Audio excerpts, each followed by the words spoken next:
Happy Sunday, folks. It is Sunday, which means we're back, 9 p.m. as always. Janice is in straight away. Hi, Janice. Hope all is well, my friend. It's good to have Janice in for the start. So, tonight's episode is going to be excellent. We have another guest. You all might remember, was it last year? It was the end of last year, wasn't it? We had Sarah Alexandra Marks on from a film called The Collar, which Judson was in The Collar. And we enjoyed it, and then Sarah went off to, I think, where did she go to again? She went away to another country. I believe it was Thailand. Aye, and she was filming there, and she was going to come back on at Christmas time and do a review of her film. Was it The Killer Christmas Tree? Which was phenomenal. The Killing Tree. Come on. The Killing Tree. That's it. Sorry, ma. Which was excellent, by the way. But or as we know it between ourselves, that fucking mental Christmas tree. Killing Phenomenal. So yeah, we really enjoyed that. And just recently, the same company that put out the Collar, not the Christmas Tree film though, which they should have, because that would have been great for them. Reached out to let us know there was a film available now called Good Neighbours, which you all need to check out. The link is in the description, so just go to the description of this episode wherever you are, Twitch, Twitter, everywhere. And you'll see it. It's part of your Amazon Prime subscription. So just click on the link and watch it. If you haven't already, because we've been telling you all week to do so. Janice, I'm counting on you here. I'm counting on you. So I'm going to go ahead and play the trailer, and we'll bring Judson in. We're going to chat a bit about exactly what got Judson into acting and his experience in this film and what he wants to do next. So here is the trailer for Good Neighbours. And while you're watching that, get on the link and make sure you watch it this week.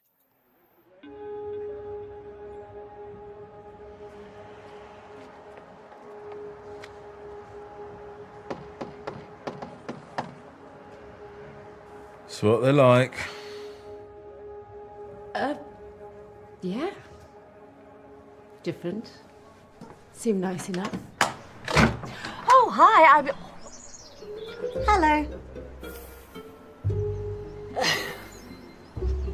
Hiya. Nice to meet you. I invited them for dinner.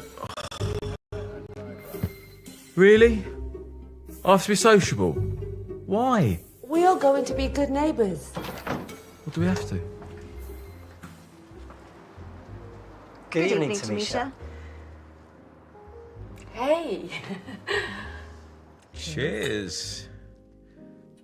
How did you two meet? We had a mutual friend who set us up on a blind date. And that was almost 15 years ago. Been married for 10. You get less for murder. Others do not find this strange. I'm not sure what you mean. That you're different colours.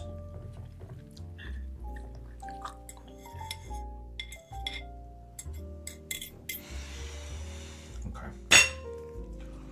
I think it's time you leave. But we haven't finished our meals. You finished. Is there a problem with our behaviour? Look, I don't know what planet you guys come from, but here on Earth, you can't say things like that. Ah! We never meant to harm you. Our mission was purely for research.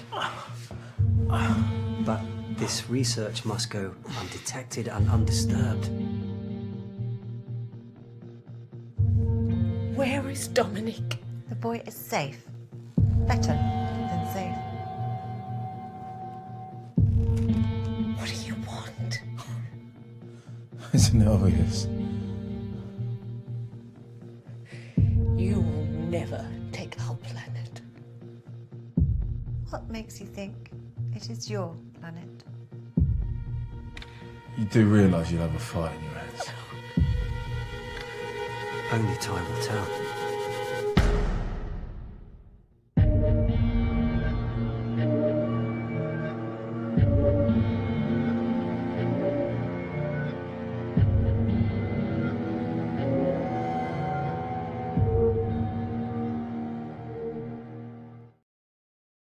did not expect that to be in the trailer, to be fair. That's the first time I saw the trailer. Me too. That's like I went into this completely blind like 2 hours ago. Absolutely. And so I had no idea what the film was about, where it was going. And then I kind of worked it out pretty quickly after the main kind of antagonists show up. But then that line, Yeah. I was like, oh shit. And here to discuss the line, ladies and gentlemen, Judson Vaughan. Judson, welcome to the podcast, my friend. How are you doing? That's nice. Yeah, good. Thanks. Thanks for having me. Of course, it's our pleasure completely.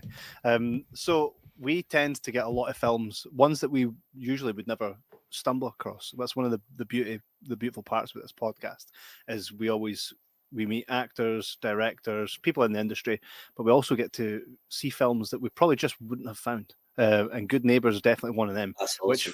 which was for us was excellent.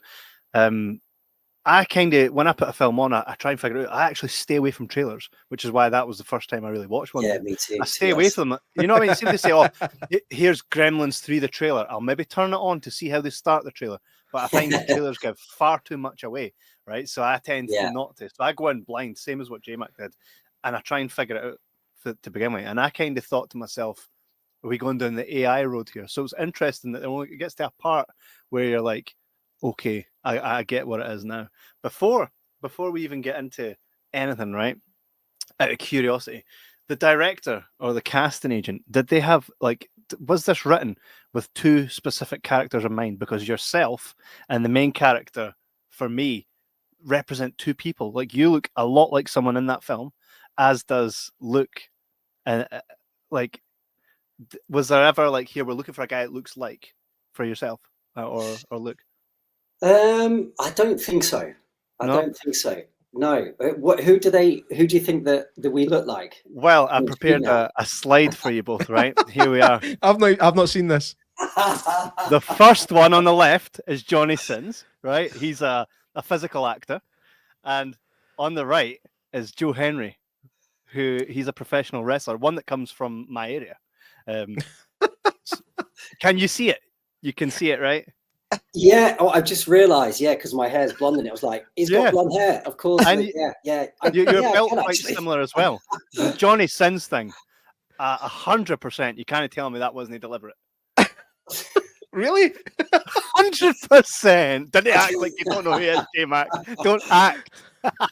I need to have a chat with him and ask. But, that's only the second time I've seen the trailer, and I completely forgot my top's off in it. And when I just saw it, then I was like, "Oh God, no, I forgot." No, it's fun. Hey, you're looking buff, man. Did you train up for that, or are you a gym goer anyway and stuff? Yeah, a little bit, but not usually quite maybe as much as I did before each take. Do a few press ups, get ready, Getting the pump, getting all pumped. Yeah, Carl caught me a couple of times as well. But yeah, a little bit. But yeah, that's funny. That's funny. If there are any questions you don't want to answer, just easily answer with research. You know what's funny? Because there was one part I spoke to Matthewman, who's he's part of what we do, and I says to him, I says I wasn't quite sure why right at the very start, why there's an awful lot of killing. I says, I wonder why that is, and he says, research. That's absolutely perfect. I'm worried that's going to be my answer to every question now. Well, the first question I have for you is very easy, and we ask basically everybody this. So, what's your favourite film or your list of favourite films? Because we can't pick one, but that kind of tells us a wee bit about you straight away when we ask you what your favourite film is. I'd have to I know this probably sounds really wanky, but I'd have to go by genre. But then I'd have to say The Shining straight off. I'm looking at my DVD collection. Excellent. Yeah. Maybe The Shining, Drive. Drive. Okay. Drive. I really like Drive. I've seen that probably 20 something times now. Yeah. I haven't seen it. Music's for excellent. Years. Yeah. Really good score. Star Wars. Big Man Behind Me. The original 3, of course. It was the first movie I ever saw at the cinema. Wow. That's and lucky. I was I would have been 3.5, something like that. The first one. Yeah. So 1977? Yeah, 1977. Man, you don't look that age. Yeah, I thought you were about the same age as me. No, I'm 51. I'm 51. Fuck off. You definitely don't look in your 50s at all. That's It's the Spanish beer and sangria things. He's been doing enough research that he's figured out the secret to it's Indiana Jones, isn't it? The Fountain of Youth. Yes, yeah, good fun. That's what it is. Well, that's mental. That's crazy. I'd say any one of those. But there's so many good films, isn't there? That's why we always say, like, it's tough. Like, if you don't have one, we can never hold you to it. You know what I mean? Because we have so many films that we love. A lot of it we've discussed on this podcast, and it is usually from yesteryear. But if someone was to ask me what's your favorite song or what's your favorite film, I can never give one answer. That's it. Truly, from what year, from what genre? I mean, it's Can I ask you guys a question? Can I ask you, like, if you were to choose, what's the best sort of horror film you've seen in the last? Because there's been some bangers in the last couple of years, the last few years. What's your favorite horror film in the last sort of 2-3 years or 5 years? Where Evil Lurks. Have you seen that? I haven't, but I've heard of it. Oh my god! It's subtitled. I can't remember what initial language it's in, but they are not afraid to. I believe it's. Yeah, I think it's South American. No. Yeah, I don't mean like, hey man, how you doing? I mean like South America. I definitely had to read. Hereditary was excellent. I thought that was good. A great one. I'm still looking. I'm actually really bad, right? My wife. So I'm specific in what I collect, right? So when I went to buy Hereditary on Blu-ray, because if I like a film, I'll buy it on Blu-ray. When I went to get it on Blu-ray, if it doesn't have a slip-off cover, I'm like, nah. My wife found a DVD with the slip-off, right? She was going to get it for my Christmas, but she was like, I knew you wouldn't appreciate it because it's not a Blu-ray, and the Blu-ray didn't have a slip-off when I went in. I was like, yeah. That's still find it. I find it hard to. He's a scaredy pants. I'm not a scaredy pants. No, I love horror films, but I think, like, obviously one of your favorite films is The Shining, so that's one of mine as well. And I kind of I can sometimes hold horror to quite a high standard. The game. And yeah, but I can also go the other way as well and just really enjoy schlocky nonsense. Yes. But I mean, one that sticks out in my mind for the last, it was maybe 5 years ago now, it was actually the sequel to a terrible film called Ouija, as in Ouija board. The sequel was called Ouija Origins of Evil. That was really properly creepy, man. It was a really well put together film. But that had a Stir of Echoes feel to it, didn't it? Stir of Echoes was a good film. Yeah. But very, very, in fact, just last week, I got to see this little gem. The Last Video Store. Yes. Ooh, seriously. I got it. What a fucking hoot this film was. Yeah. It's a low budget. I say low. I don't think it's like micro budget. It's low budget, I would say. Mm-hmm. But it takes kind of all the cliches and what do you call it? Restrictions that you have with a low budget and writes it into its own story. It's really clever, man. It's good. It's definitely worth a watch. Oh, nice. About four of the cast and crew are coming on next week. We reviewed it last week, and the guys reached out, so they're coming on next week to talk about all the magics. Great score and all that as well. I think that's another thing. Some of your greatest films, right, have to have a litany of things, which is you can quote it where everybody in a room's going to say, "Oh, I know what that is." You can hum the theme to it, right? And it has to impact your life in a certain way. And I think films like The Shining do that. But nowadays it's hard. I don't think horror or many films now are hitting that where you'll remember it in 20 years and you'll say a line from it and people know what you're talking about. You know what I mean? Good point, that. Yeah. Unfortunately. I was singing in the car today with my niece for some reason. I think she watched it for the first time last night in Spanish because I live in Spain. And she watched it in Spanish, and we were singing the theme tune. And do you know how long it is since I've seen E.T.? I mean, yeah, what a classic! E.T.'s phenomenal. What a classic! Yeah, the theme tune's burnt into your hard drive now. It's just not going anywhere. John Williams is phenomenal. That's why he's one of the Yeah. the mechas, isn't he? Quality. A film though, Good Neighbours was really good because I've already quoted this several times now in this episode with research. There are a few lines that I wouldn't I wouldn't quote. How did you feel when you got to that part of the script? Did you go, wait a minute? Tell me which one. You have to say it. This is a few. There's one where specifically, right? I was watching and then I literally went like this when it was said. I went, it's in the trailer. I'll say it if you want, Kevin. Go for it. It's when I'm going to clip it. It's when they said. I haven't seen it in a while. It's when they said, "Do people not find that strange?" I said, "What? You're different colours." Yeah. It's like, oh, you fucker. I wasn't sure if you were referring to that, and I remember reading it for the first time, and I was like, "Geez, that is it's close. That I don't know if I can say that." So I remember running it with my wife, running the lines. She was helping with my lines at the time, reading the other characters. Big giveaway there. And I was like, "What do you think of that line?" She was like, "Well, it's just a line, isn't it?" So I asked Richard about it, the director, and I said,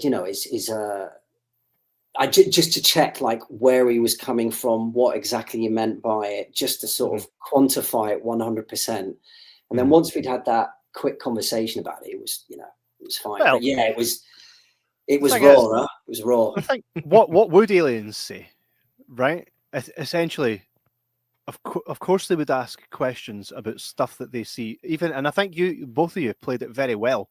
Where it was almost like I thought to myself, "Is this like Alexa? Two people like like?" Because I even thought to ask you as well if you'd maybe studied the way that Alexa speaks, because it's almost how both of you were in the film. And I thought to myself, naturally, like no one can be cross at anything said because one, they're here. Not, I mean, he's getting in a fight. You know what I mean? There's killing that goes on, right? So nothing you say is worse than killing. Do you know what I mean? Yeah. Right. Yeah, so right. let's just be real. And any horror, right? How could you watch a horror and be gutted at what someone says, but not what they do, which is kill? You know what I mean? Yeah. So yeah. I think it's so true that it's so true. To put it in perspective, it's how dare I'm not watching that. Why? Because they said something.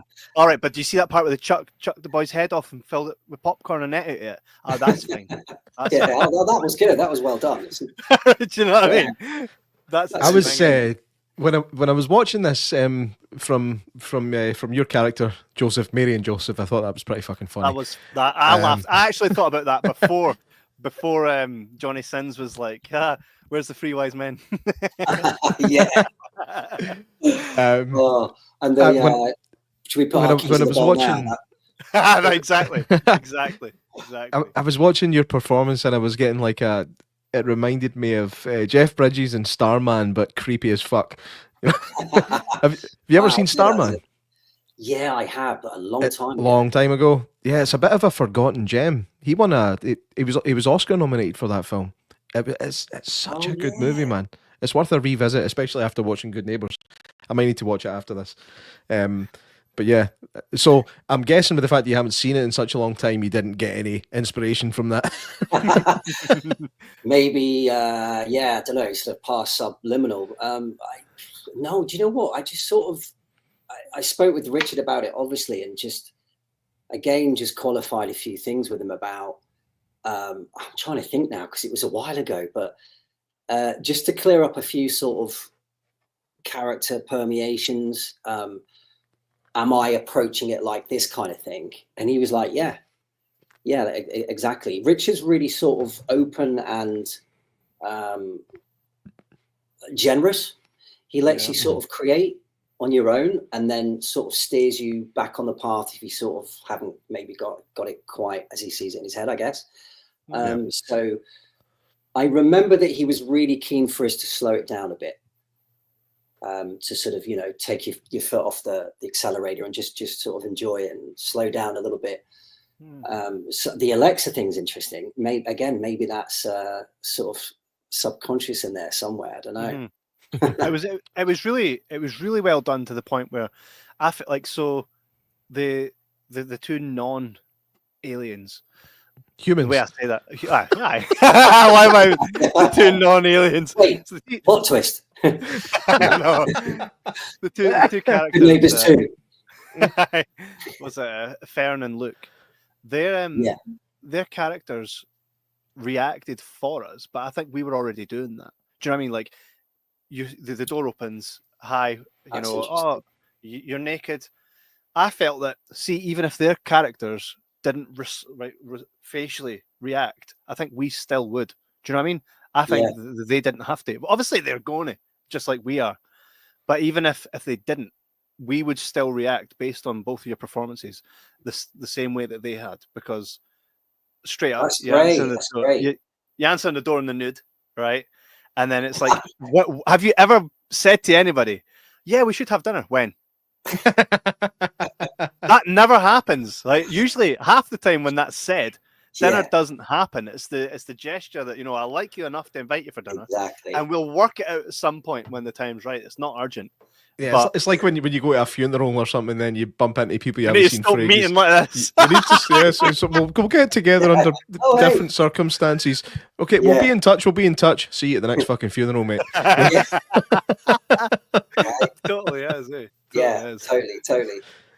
That was a funny day as well. Being in the nod. I think that's the first time I've been totally naked in a film. Actually, so were you actually naked then, or did you have like shorts on? So I had a intimacy pouch at the front. Yeah. Okay. So, which is a thing that goes over the front, but you have to tape it. So it's taped. Right. I'm trying to think. Yeah, there was no strap around the waist, so bombs on show. Wow. And it's just like a pouch at the front, that you sort of tape on and stuff, and because there was a road outside opposite, traffic going past. So I was like, Rich, before I even flew there to England to do it, I was like, I was going to check a few things, check the line about, the line that you mentioned at the beginning, and the nudity. All right, Rich, let's talk about that scene where I'm naked. What's happening and where is it? Give me an idea of like the scene. What are we going to see? No pun intended. So we sort of worked that out, and he was like, I've got you an intimacy thing pouch. I was like, okay. So we just did it. And see, the thing is though, like, from what we see as the viewers, is essentially this. So I don't even think you could have actually worn shorts, right? Because it's pretty much. That's the wrong shot. No. Yeah. What I mean is, I know, I'm joking. Please don't share that. to be fair, when I do the prep for these episodes, so sometimes there are certain platforms where I can screenshot while I watch it here on the computer. But sometimes there are ones now that are built in. When the minute I hit the screenshot button, the screen goes black. So I'm like, really? It doesn't actually let me capture. So then I just have to go for what's available. So that's pretty much. So the nude ones were not available. But you know what's funny? In England, so you're both standing there naked, and they see a guy that looks like Johnny Sins and a camera. Car crash. Johnny Sins and a couple naked folk and a few cameras. I know exactly what's going on. What they do? Yeah. Like sci-fi horror, my arse. They tell me. Do you know the thing is? I'll try it once. I think I've ruined that for anybody that's going to watch it now. They're just going to see Johnny Sins, but I couldn't see past it. I honestly couldn't see. He is 100% Johnny Sins to me. I never noticed. Don't act like 100%, man. In fact, when you first brought the guy's picture up, I had no idea who it was till you said his name, and then I was like, "Oh no, I'm very, very. I'm familiar with that name. I just haven't seen his face very often." God. I didn't know who it was. I don't know. No, I don't. Who is he? He's a wrestler. You're going to say who you looked like was a wrestler. He's doing well right now in TNA, a company set in America.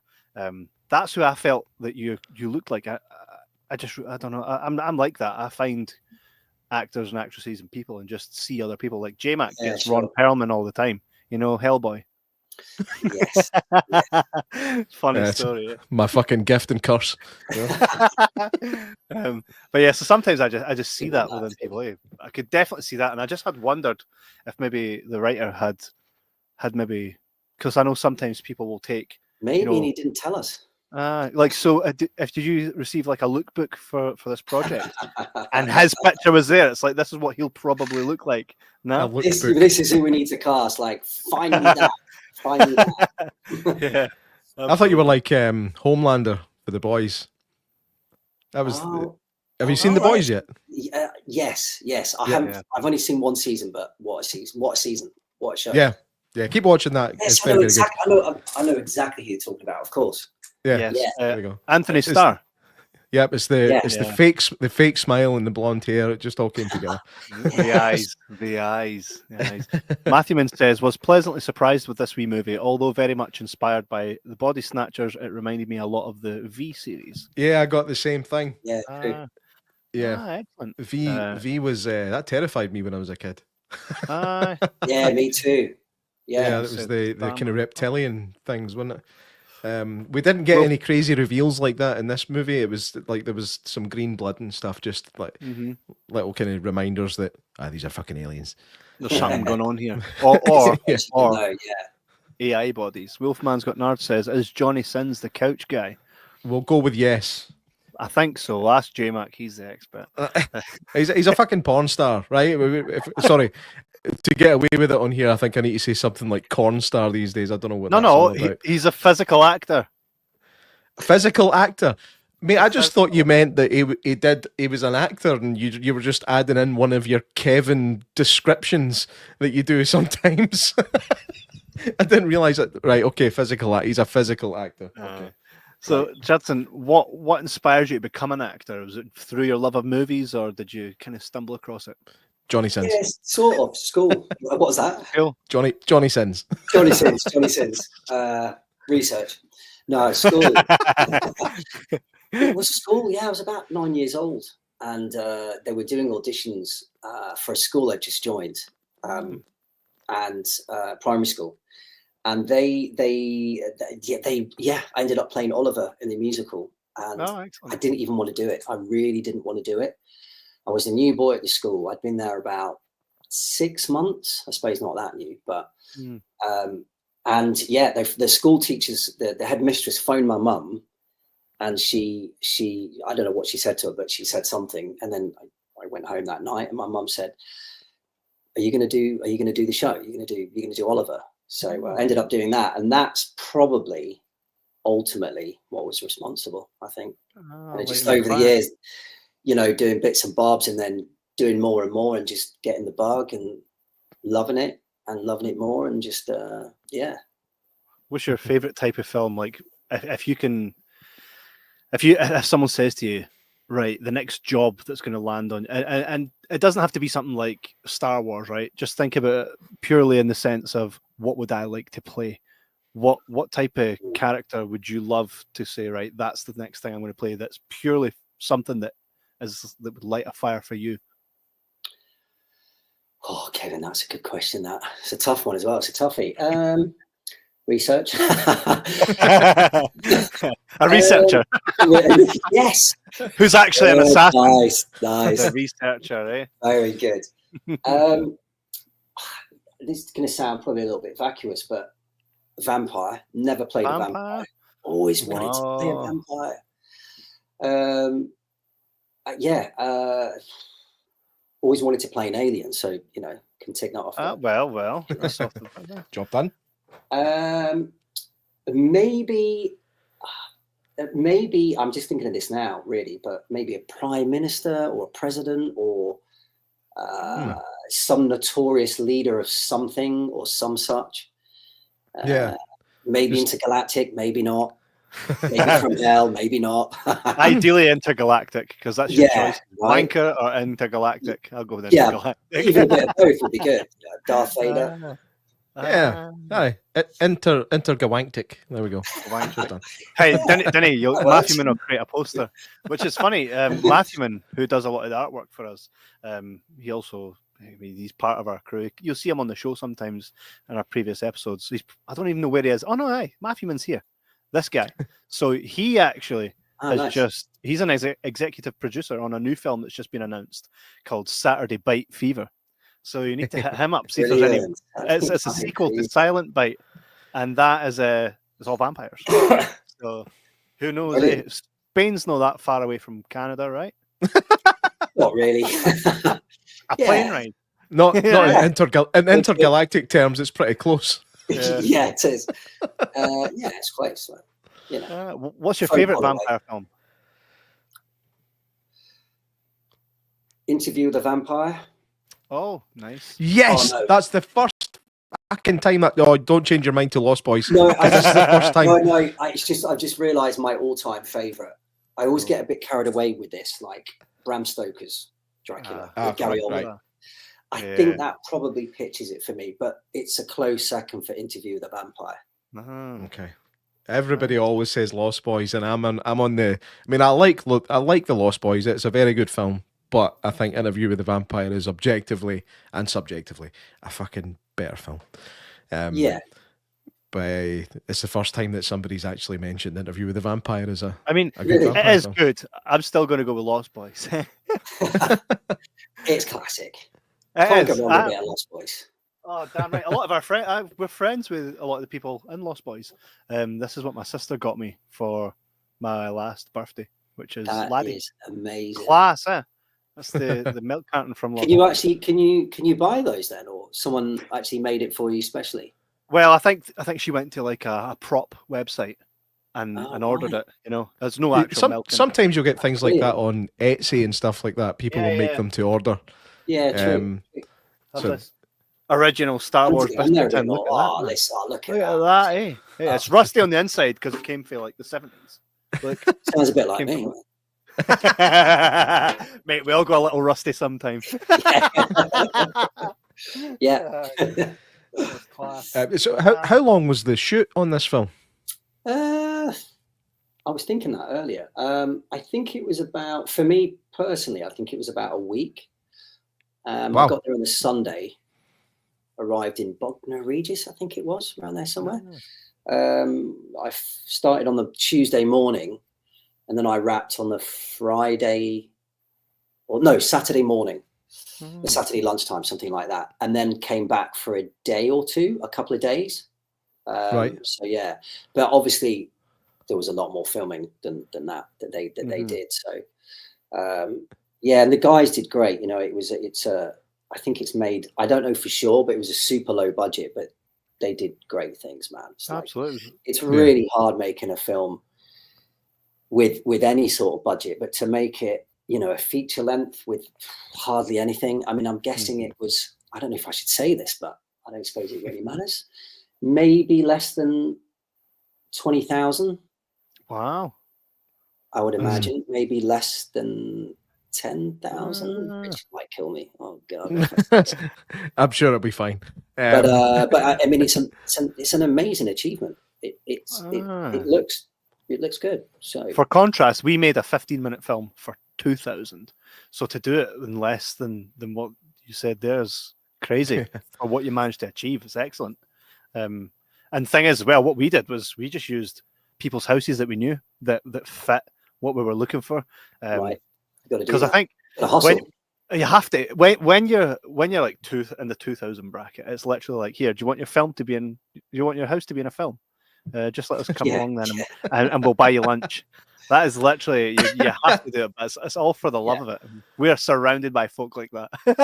Absolutely, and you know that's the way to kind of make films, isn't it? 100%. Style or indie, non-studio produced, or you know, where you're sort of using your own money essentially, or just people putting in little bits to make a pot grow. Yeah, you've got to do what you need to do. And what's the film called you made? It's called A Good Night's Sleep. We've won awards with it now in film festivals. J-Mac plays Peter. Is it touring now?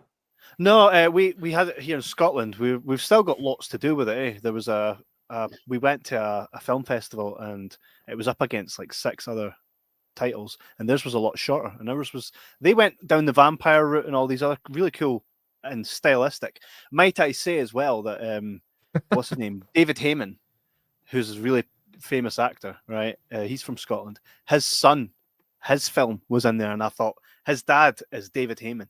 There's no way like we're going to beat him. We fucking smashed him. Wow. Unanimously. Kevin's humility is what gets us forward in life. I'm just like, what one's David Heyman's son? Why not? Why not? Did you not learn anything from your father? Yeah, what? He's my dad now. No, but that's the thing though. It still took us a year to do that, just with people's schedules. All of us are obviously working normal jobs, but different shifts all over the place, and just trying to tie everything together was an absolute nightmare. But it was so much fun, man. I'd wanted to try acting since I was a kid, and I was like, right, I'm nearly fucking 40. Let's give it a bash. Also, Kevin approached me with the script, and he's like, I've got a part here that I think might be perfect for you. I was like, all right, what is it? He said, oh, it's just a fat, lazy bastard. I was like, oh, thanks. No need. No. Yeah, you said That's exactly how you approached it. Do not deny it. Not quite. I said that Peter was a fat, lazy bastard, and I says, I think you could really shine with your skills. I didn't try to simulate that it was just like J-Mac, but I thought everything on this piece of paper, I thought J-Mac could knock us out the park, and he did. So I was right.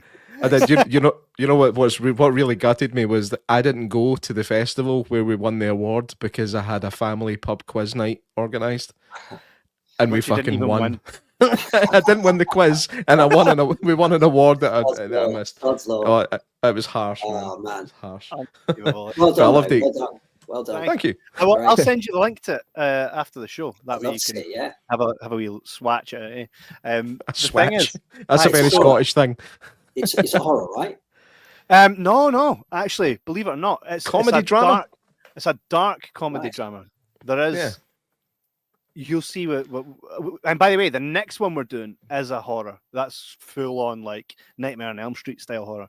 But the previous one was it was written by a BAFTA winner who's a good friend of ours, John Rooney. We got the script, and I was like, this is excellent. I think we could do this as our first one as a full like professional production team, because we'd always done like music videos for record labels and local bands and stuff. So I thought, let's actually take the next step. So we played it safe by having a phenomenal writer and taking the script that he'd written, and we basically applied ourselves to it. And now the next one is completely written in-house. So it was just the natural progression of things. Which is why it's not a horror, but horror is what we love. So that's definitely the route that we're going to next. However, I will say there are some horrifying things in it, and I find that a lot. When I was watching Good Neighbours as well, I thought, I bet you that was shit filming in a house, because you're filming most of it in the house, and we didn't have fun filming in someone's house. Was that an Airbnb or something? Or do you know what? I think it was. I think it was. And I think Rich did some sort of, and Dan, the other producer, did some sort of deal with them or negotiation where they were like, yeah, sure, no problem. You can film in our Airbnb, because often it can be, as far as I know, when I've tried, it's been a bit tricky.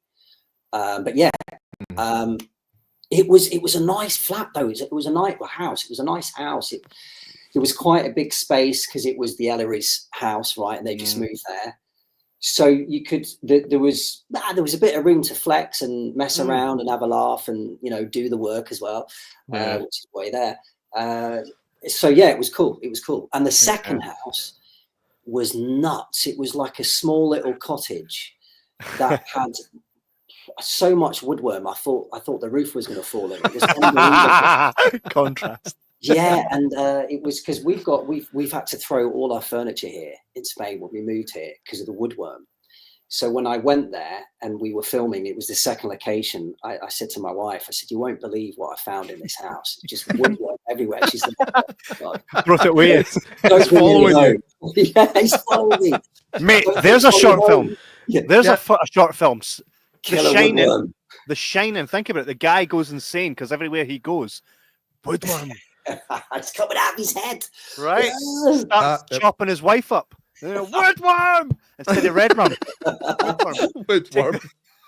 Woodworm. I love your imagination. Woodworm. I want to read something. Take it, use it. What's funny is, like, literally, Matthewman, right? This guy came up with a concept, and now it's being fucking made into a film, which is mental. Because Matthewman's a phenomenal. Like, you give him an idea, he can make a poster better than half of the people that get paid the big bucks to make them, right? And he designed Saturday Night Fever, and the director and writer was like, "It is right," and he was like, he contacted me and was like, "I want to make this into a film." He was like, "I hope Matthewman doesn't mind." I was like, "Do you need to phone Matthewman and get him involved?" I says, "Get him involved." I says, "He'll love that." And now it's all over the horror websites. It's happening. It's in pre-production as we speak, which is excellent. So you never know. Woodworm could be a thing. I think that should be your thing. I think you should write it. Right? You said that The Shining was your favorite film. So take all the inspiration from that. Sexy enough sounding. Woodworm. I don't know. How could I see it. I can see it right now. Yeah. Take the red rum writing and just make it woodworm. The guy goes mental, starts hacking his wife up because he can't. Everywhere he goes, it's him. It's not her. Everywhere he goes, the house starts to rot with woodworm, and there's a noise he hears, and he's like, "It's here, I know it is." You move, you're burst because you've sold all your houses. He's at the end of his tether, woodworm, and then folks start getting it on them as well, and he just goes crazy, man. He's writing it. Let's write it. Let's do it. Yeah, mate, you take it. I think you could really make it into something. I just like the fire. I think you could make it into something. You never know. A wee short horror, and you can do it in a house. Hey, just find a house with woodworm. They're not that hard to find. You know what I mean? How long have you lived in Spain? 4 years now. 4 years in December, just gone. So yeah, it's flown by. It's just gone so quick. Can't believe it. Do you have family and stuff over there already, or are you on your own with your family? Or so I moved over here with my wife. We met in London at the time, and we got married here 2 years ago. So yeah. Obviously my wife's family here. My family and friends come and visit here, which is great. Yeah. Not often enough, but they do. See, there it is. Woodworm. It's catching. I've seen the eyes. Not often enough. Things in the mind. Exactly. See, he's already getting into character. So was it a fun experience working on this, or could it be a slog sometimes? No, I've got to be honest. It was an absolute fun ride. Right. Okay. It was really good fun because I've worked on a few things that sometimes can be a slog, but like you expect that, right? It's work. Early mornings, late nights, freezing cold, getting wet, getting nude, woodworm. But this was with woodworm and getting naked, and some late nights. But it was a hoot. It was a hoot because we've all worked together a few times on things. Yeah. So, we've got a good camaraderie, and we just take the piss out of each other, have a laugh, try and deliver, do the best. Do the beans, and it was really good fun, and Rich makes it good fun. Yeah, he really does. So what's his directorial approach? Like I say, he's pretty relaxed. He's very different from, say, some other directors where they're like really hands-on. It has to be like this, and maybe they get you to almost say the line how they want you to say it. I mean, that can happen sometimes, and that's fine. Everybody's different. Every director's different, but he's really he writes it. And as far as I can tell, he sort of trusts his actors. So he'll cast according to the people that he thinks can do it, or, in the audition, they nail it, I guess. And yeah, I mean, he does steer you if if something's not quite right, or if you ask him, listen, there was a couple of times I just wanted to make sure that I was doing it the right way, or do you mean this with the script, or do you mean that? And he'd be like, oh no, it's this, or you're right, yeah. So Yeah, does that answer your question? Yeah. So it seems like he's pretty keen on letting the actors kind of do their own thing as long as the end result is there. Yeah, that as well. Yeah. No, he's not soft or anything. He's quite well. He's not strict, but he knows what he wants. He definitely knows what he wants, which is what you want as an actor, right? That's important. But yeah, he's like I say, he's very generous. So. No, that's excellent. Got a couple comments here. Wolfman says, "I want to be an extra in your next movie, Kev." Easy to do. Wolfman actually just passed 100,000 subs on YouTube. He's the dawn of horror YouTube. You need to connect with him. Yeah, he's a big deal. Where has this come from? You've been doing this every week since we had him on the show. You're kind of like, yeah, he's there. Fucking love the guy. He's a good guy. His name's Barry. By the way, he used to work with James McAvoy and Morrison's. And then when James McAvoy went on and he was on Shameless and all that to begin with, he was like, "Oh, there's James for Bakery. See now, James watches Wolfman's Got Nards and is like, there's Barry for Fruit and Veg." He says, "I'm off to Malaga at the beginning of April. Spain is our second home." Are you close to Malaga at all, Judson? No, opposite ends really. So we're in the northwest in Galicia, it's above Portugal. So you can't really get any more northwest than where we are. Really, I live right on the Atlantic, similar coast to Scotland, similar weather to Scotland, I should say. Really? It's, not in the summer maybe, but in the winter it's like because we're on the Atlantic, so it gets really wet and wild. But it's beautiful. It's beautiful. Oh, nice. So Malaga's like the other, obviously very, very south, but yeah, it's great. It's great living here, man. One of my friends here that's an expat, he's Scottish. He's from Glasgow. Oh, excellent. So I'll be seeing him on Thursday to watch the Rangers match versus Man U. No way. He's giving me a stick already. Oh, nice. So you're originally from sorry, were you born in Bolton or something? I don't know. I was born in sunny Bolton. Yeah. Where were you brought up? Because that's not a Bolton accent, if I'm not mistaken. Well, I just I tried to lose it. No, I'm joking. I moved away when I was like 11.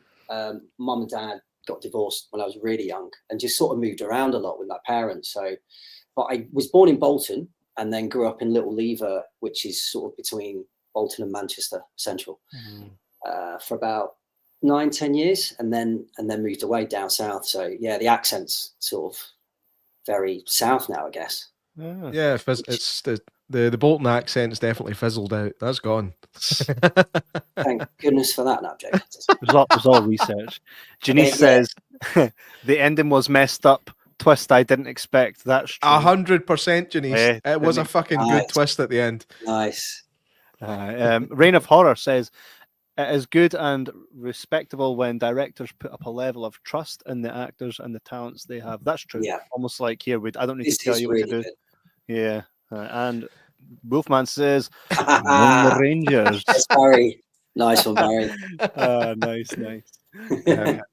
That's it. I suppose, like, when you say every director's got their own method and stuff, and like they'll tell you exactly how they want you to say the line, and you have to get it that way, or we're just going to keep shooting.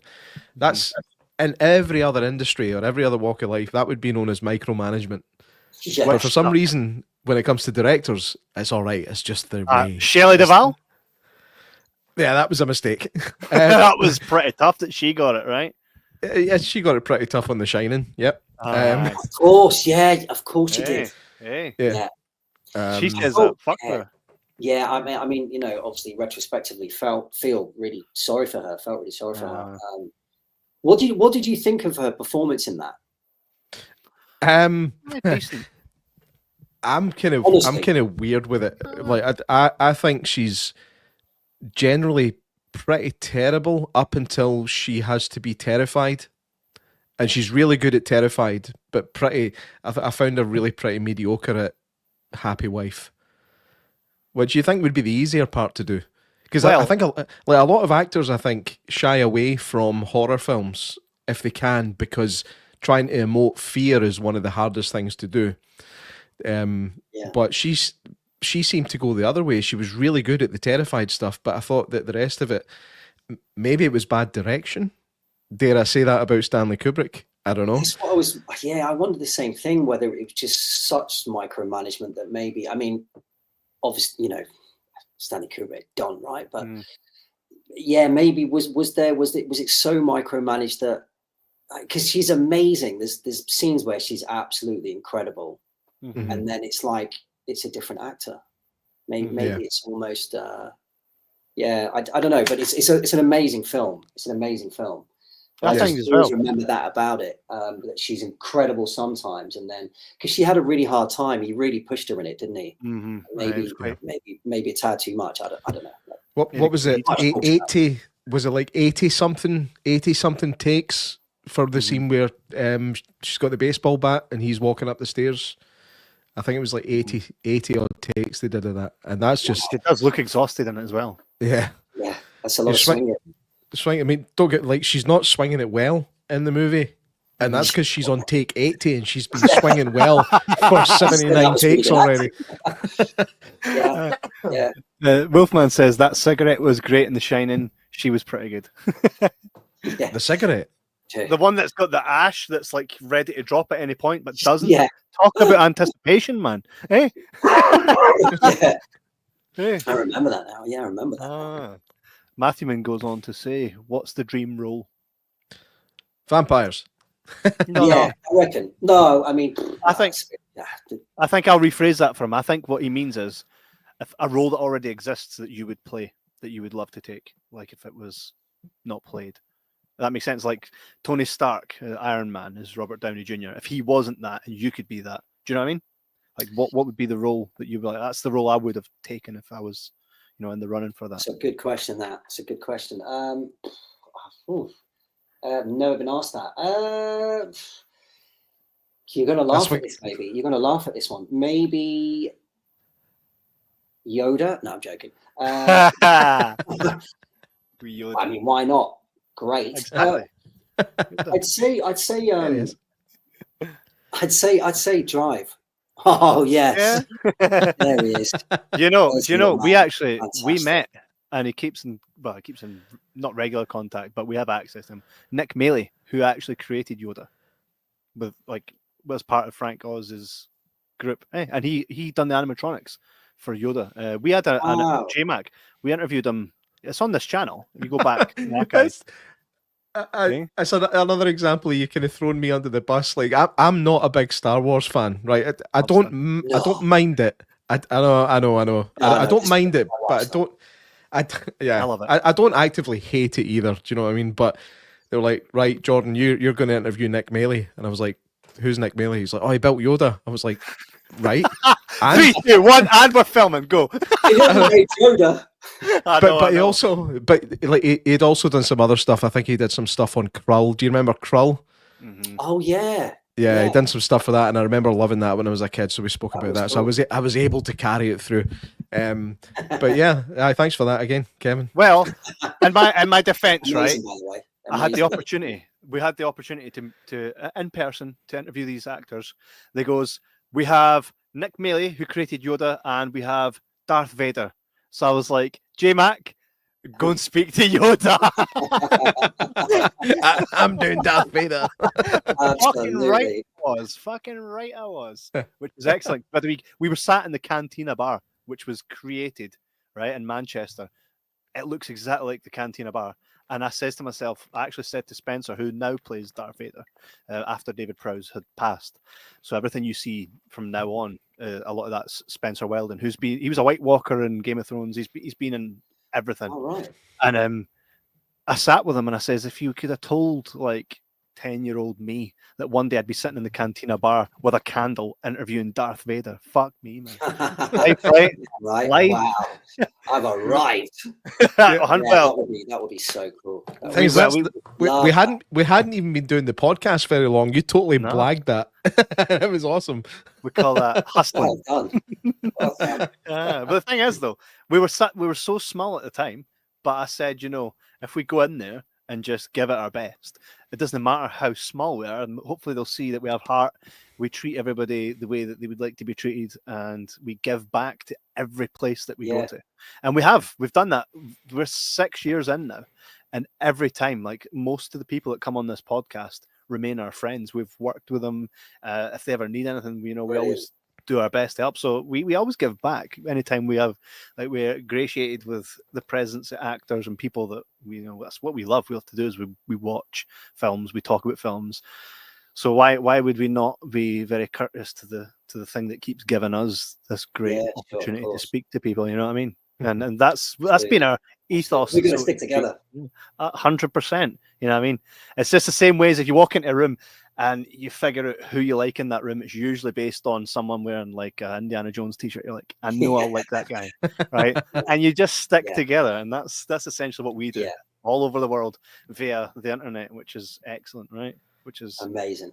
It's a shame that we live in Scotland and not LA. I mean, not right now, but it's a shame because most of our podcast pals live in there, and it would be great to get together and do like proper in person. But this isn't too bad. The StreamYard setup, it's great. Piers Morgan does stuff like this, so we can do it too, right? It looks great, guys. It looks great. I love it. I love the setup. It's nice. It's definitely a work in progress.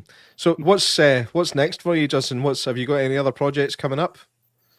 I'm auditioning soon. I'm learning some lines at the moment. There are so many lines. It's an amazing script, amazing character, based on a true story. Shooting in America, I would love to get it. Probably not going to get it, but I'm going to definitely. That's why you won't get it. That's why you won't get it. See that not going to get it thing? Take that out, right? Because J-Mac, have you ever had me? Have you ever known me? Right, that's brain woodworm, mate. That's brain woodworm. J-Mac, when we first started this podcast, before we even started it, I said to you everything that we would do, and we've done that and more. Correct? There was no part in my brain that was like, I won't.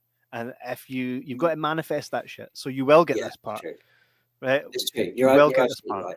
You're absolutely right. You star with me. Who's the casting director? Kev will phone them and just say, "Fucking give it to them." Literally. Right? And by the way, that's how it works, by it. 100%.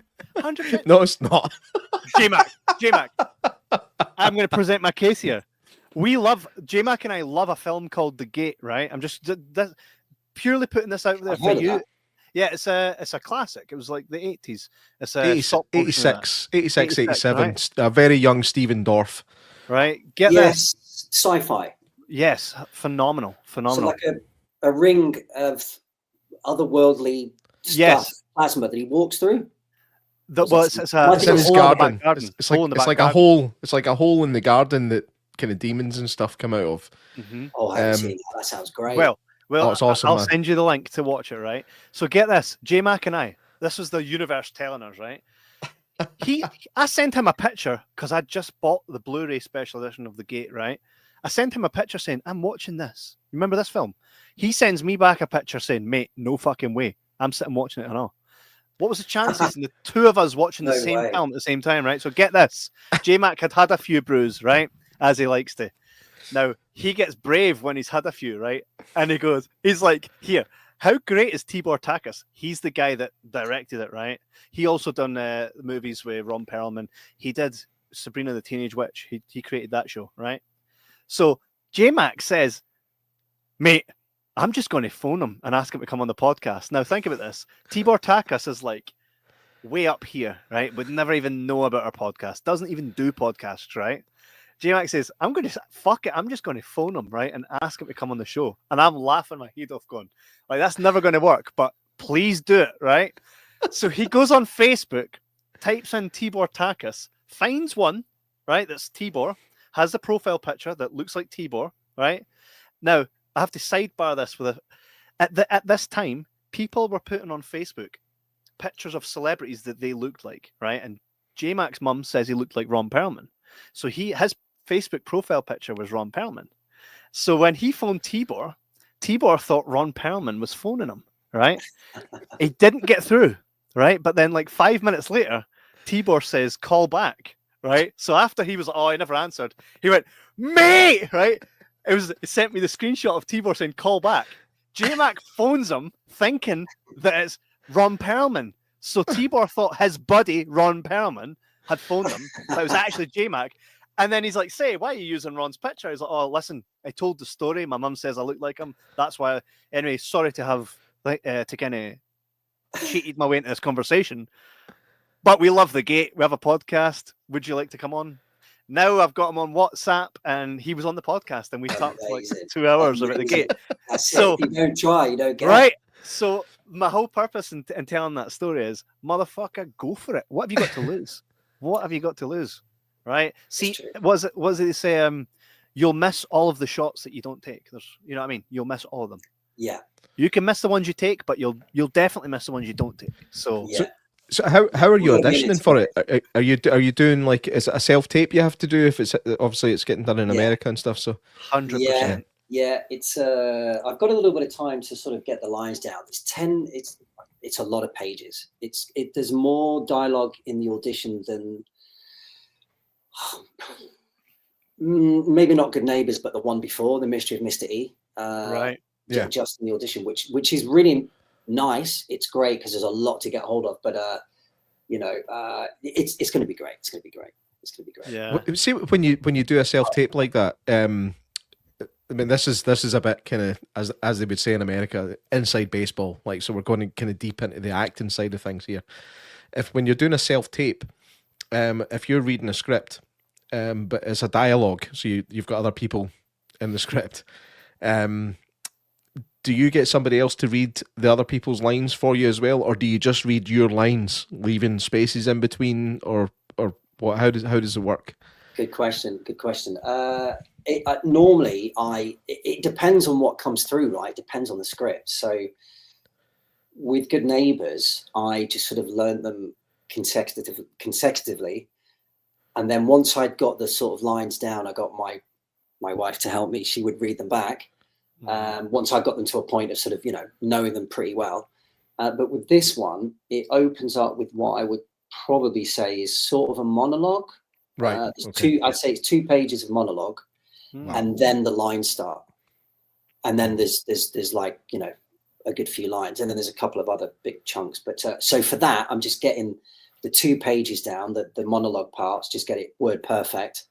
And then just try and get the sequence of the lines, and when I'm ready, get if my wife is kind enough to help me, ask her to help me and cook a nice dinner, and there you go. See during the read for Gremlins, Spielberg had actually, the reason Zach Galligan got the role wasn't necessarily that he was great, because he actually fucked up a lot of the lines in the audition process. But what happened was, when Phoebe Cates came in, right, he went puppy dog, and there was chemistry between him and Phoebe Cates.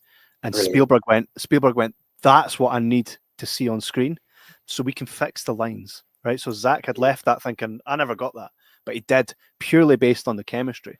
So I would what I would say is just totally, like a friend of ours, Stephen McCall, says it as well. Like, 'cause I said to him before, when he had a really powerful scene where he was talking to a child that he knew he wasn't going to see, it was his child. And I said to him, I was like, do you have to think about like times in your life? He goes, no. He says, if it's written perfectly, right, and it's on the page, I should just be able to take that, the weight of what it is, right? And it's true. For when you watch a film and you watch the scene, you don't have to relate that to a time in your life, even if it's not relative to you. You can feel the emotion because you can see it. Yeah. It was written so beautifully. So I think that, not that I'm in any place to offer advice, that's what I would always say. And as now as an award-winning producer, that's the first time I got to say that. But I always say, when something matches what my idea was, and that should essentially be on the page, I think that's what's right. I think people spend a lot of time, and this goes for everything in life, they spend too much time worrying about the things that really matter so little. Do you know what I mean? Like getting the words right. Do you know what I mean? So true that. I think if you just embody the character, just say, well, do you know what? The character would have got that wrong anyway. Do you know what I mean? He's Detsy. He would have done that. He would. Yeah. Exactly. Do you know, I left this comment up. Lee down the bottom here says, she's saying you're going to get the role, right? Thanks, Lee. Thanks. She's actually a spiritualist, right? Oh, wow. And the best one that I've known. I know Lee Honestly? personally, 100%. And she tells me things that are going to happen. She tells, and she has for so many times, and everything she said is going to happen happens. So, if that's not a wee boost of confidence, it really should be, because she is excellent. She's always listen to Kevin, because like you said, he's an award-winning producer. I didn't win any awards for my acting. Well, the film won an award, so you will. Yeah, you filmed it. You're in it. The day may come. You never fucking know. And I'm going to keep trying. I'm going to keep on trying. And I love the experience of it, man. It's such a it's a privilege to get to do something like that. So. Right, it is, and it's just great fun, isn't it? It's great fun. It really is, and it kind of gives you, when you try it. I mean, I've had no training whatsoever, so when you just try something and you watch it back, and obviously you are your own biggest critic, yeah. So when you watch it back and go, that was all right, actually, it makes you feel so fucking good. Yeah, like it's. Have you had training other than your Oliver experience? That was the best training of all. But yeah, I did. I went to drama school for. I went for a year. It was probably, I left early, which was really naughty, and I didn't finish. And I left and got some TV work with Nickelodeon, and I was supposed to go back, and I didn't. And then I got some more work, and I just sort of carried on, really, which it's just one of those things. But I played Adrian Mole in the musical Adrian Mole when I was 15, I think, at school as well. And I wasn't too keen on doing that, but ended up doing that. But all these experiences together, honestly, they are, and every film you do, of course, you learn something new, right? You never stop learning. So I'm still on that journey, and always will be, hopefully. So I mean, I'm nowhere near the finished article, and like, how can anybody be that when you're a performer, I guess? But yeah, no, it's awesome. It's awesome. Totally agree. Yeah. Do you do anything else in between your acting gigs? Yes. So more recently here, I'm an English teacher. So for the last 2 years, or the last 3 years, I've been teaching English. Yeah, which just sort of happened. Living in Spain, so yeah, I do that. But I also make my own films as well. So brilliant. I mean, I don't make any money from it, but I do it for the love. Of course. Feel you. So, I just do it for the love. Yeah. But that's how you get. You do something you love, and then it takes on a life of its own, and then it leads you to. That's pretty much everything that we've done is through doing what we love, and it's landed us in so many crazy experiences. So I think if you lead with that, then the rest comes later, right? Yeah, and if whatever the creme de la creme doesn't, that's fine as well, because the journey is the journey that counts, and it's more always rewards along the way, the people you meet and the fun that you have, and it's just about that. Most definitely. Yeah. The way that Good Neighbours left off, I thought it was just going to be okay, that set is done, it's finished, but it left it on a wee bit of a cliffhanger, open for a sequel. Has there been any rumblings about a sequel for Good Neighbours? We did some of the cast and Richard. We did sort of kind of Rich sequel. Could be. Yeah. I mean, I hope so. I'd love it if it did, because when I read the script, I loved it, guys. Honestly, it was so good. Yeah. It was just so different, and it was. It reminded me, it was a kind of a nod to the Body Snatchers, and yeah, it was just a cool script. So I would love it if we did. That would be awesome. It would be pretty excellent. So, but there's no been any rumblings yet. Nothing official. Not yet. See, the way you said that there says, not yet, not official, nothing I can say, but there's been something. And I'm happy to leave it. I did message him yesterday on Instagram, little voice clip, because he's not on WhatsApp, Rich. when you're getting on WhatsApp, Rich, because I know you're watching this. Nice. Checking what I say. No, I'm joking. But it's not on WhatsApp. No. So yeah, no, I left him a little voice clip on Instagram and Nice. mentioned something about what we're doing next. Good. Yeah, we'll see. But What would you- something soon.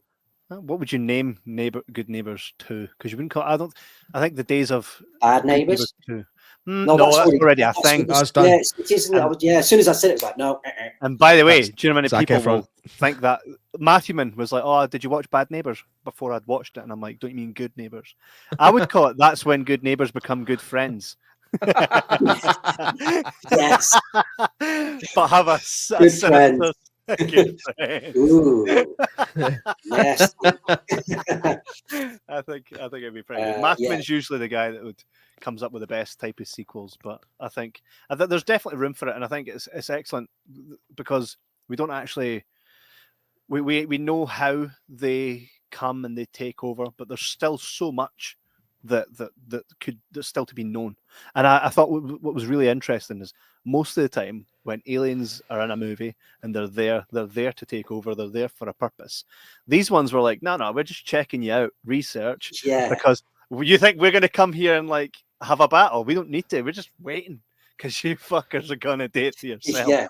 Do you know what I mean? So That was quite a profound moment, actually. Uh-huh. That kind of, it's like, we don't have to do anything. Yous are going to destroy yourselves anyway. Aye. It's like, fuck, we really are. This world is really, really shit. So it's very much a commentary on life. So kudos to the full team, and it's what you've managed to achieve with a low budget was excellent. And you guys, I mean, it's on Amazon Prime, so it's available. Really well. There. It's immortalized you, So it'll be good to see what comes next. If there is a sequel, that'll be excellent. If you do come to Scotland, hit us up. We have a full production team. Man, definitely, and we can definitely I'm do due a something visit cool. to Glasgow soon with my friend John, who might be watching as well. Really? Well, let us know when you come. Yeah, that'd be cool, man. Where are you guys based in Scotland? Pretty much. Well, there. Glasgow. Yeah, Pretty much. Nice. we're all kind of on the central belt, so we can all get to Glasgow. Yep. Awesome. Take about That's not- 15 minutes, 20 minutes each way, both of us. 20 minutes to get there. Great.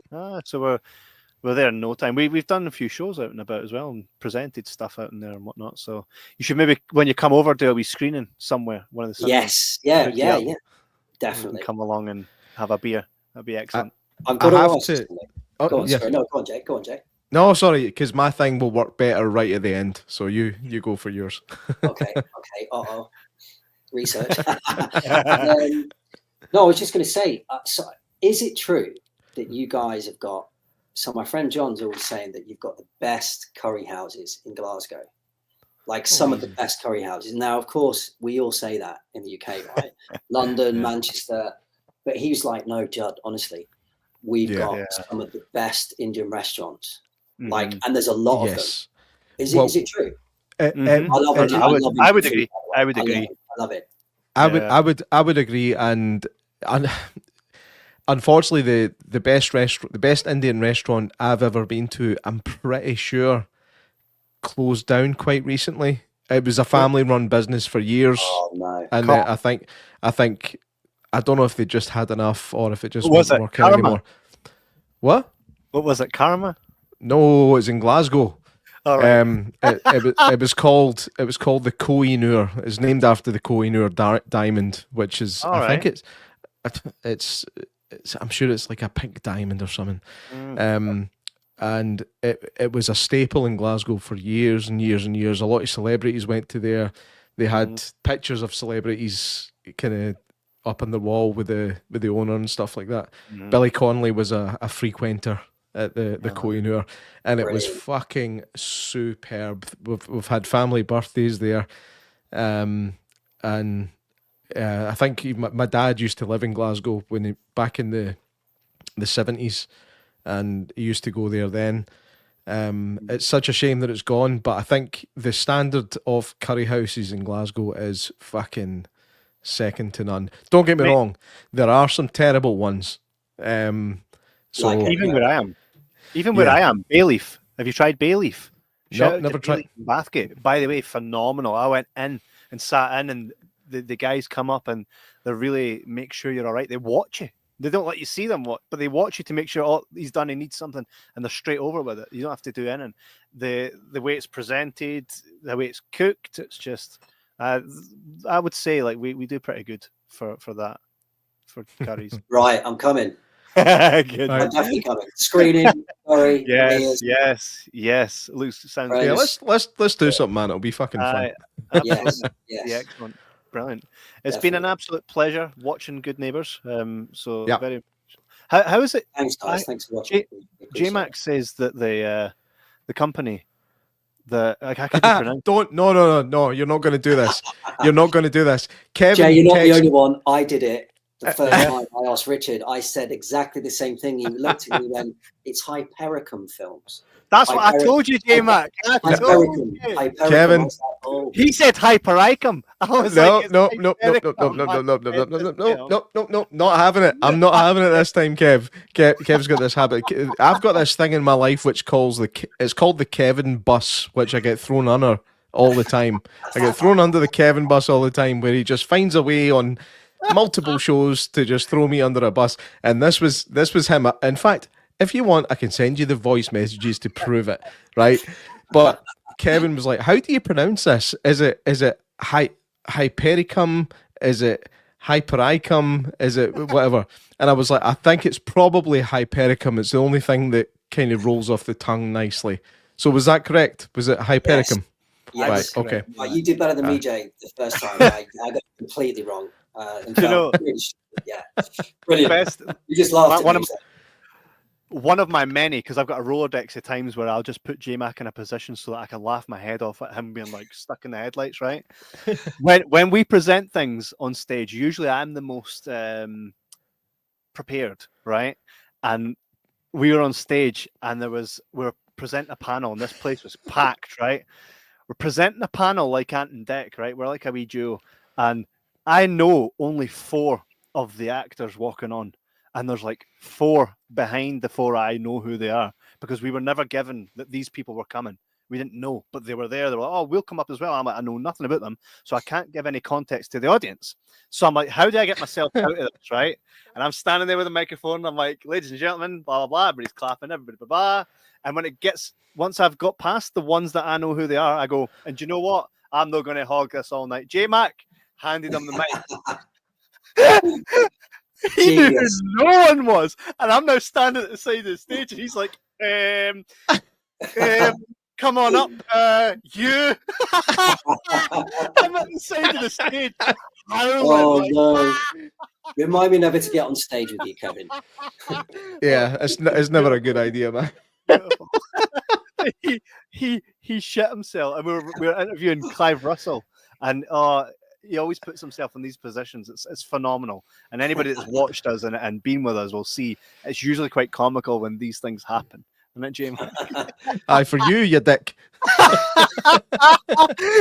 Kevin's brutal to J-Mac. Shut it, Genie. Been excellent. And you next, and you. That's exactly what I said. I say, and next up, you. I pointed at the guy, and he just came up. Who you are again? Drum roll. He's like, "Hi, my name's Connor." That's what it is, yeah. Honestly, I wasn't even mic'd up, but you could hear me at the side of the stage just howling. I'm on stage dying. Class. But we know you love each other. There it is, right? That's true. One day Netflix will make a film about us and our story, J-Mac. And of course they'll cast you as a woman. That'll be excellent. Sorry, just before we go, I know we're going to close out the show now, but before we go, Judson, I just need you can you just give us one of those Joseph smiles, please? You know the smile. Huge here. That's the one. Yes. Dead behind the eyes. It's been a complete Nice pleasure. one, guys. Thank you so much. No. Thanks for taking the time to watch it as well. Of course. We always will watch everything. And thank you so much. Absolutely. Did you say it's did you say that it's free on Amazon Prime as well? You don't have to pay extra, like Amazon Prime do sometimes. It's just like if you have a subscription, so if you pay like the $7.99 a month, it's included within your subscription. So Brilliant. technically, your company Hypericum will absolutely be paid for it because it comes from the subscription, but it doesn't cost anybody anymore. Because sometimes you're like, I've got Amazon Prime, you still need to pay $8.99. What the fuck? And one thing about Scottish folk, we might have good curry houses, but everybody's cheap. See, when they say, oh, you got to pay £2 for that, I'm like, what? But then they'll pay like £12 on something else. There we go. It's there. You can just hit play. So I don't know if that's worldwide. Thanks, in the UK. No, of course, it's like that in the UK. So everybody go check it out if you can. And you can follow Judson on Instagram. I've not seen you on Facebook, but you're definitely on Instagram. Yeah, I got hacked on Facebook about 3 months ago. Oh no, the joys. Yeah, God, a nightmare. So, but Dragon Egg Films on Facebook, Dragon Egg Films on Instagram, Judson Vaughan on Instagram as well. So, and Hypericum on Instagram. Films, So everybody will remember purely this symbol over here, this that in the corner, that's the one. That's right. Hypericum. Yeah, so huge thank you to the guys at the studio as well for reaching out. We're always up for chatting to everybody. We would love to watch more. So it's been an absolute pleasure. Definitely stay in touch, Judson. If you've got anything coming up, let us know. Jump back on. We'll chat next day. So and if you come to Scotland, give us a shout. Yes. I can message you on Instagram, I guess. Yeah, of course. Yeah, we've got email and Instagram, so either or. Fantastic. For sure. Be excellent. So thanks again, guys. Next week we will have the guys on from the Last Video Store. Last week we done the review right for Arrow last week, and we said we enjoyed it, and we said I just spoke to the camera again, willing into existence what you want. I says, guys, if you're watching this and you're part of the film, hit me up. I gave the email and says, hit us up because we want to chat to you. And next week now we've got 4 people from the film coming on to chat about the whole behind the scenes and everything that went on. So that's what it's all about. So good luck for your next movie role, because you are going to get it. And remove. Thanks, guys. Thank you. Really appreciate it. it. Thanks again, guys. Absolutely. We'll see you guys next week. Cheers, man. Thank you. Judson, Legends. yes, my friend. You too. Thanks, man. Take it easy, guys. Bye.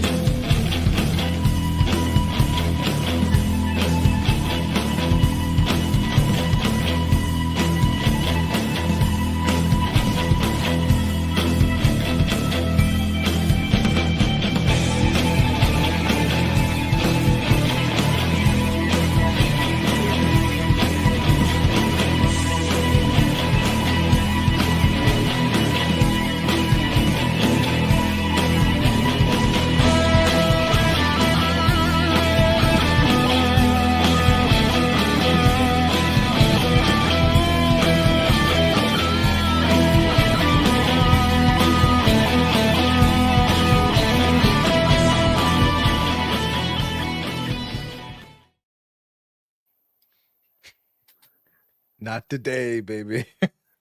Hypericum. Hypericum Films.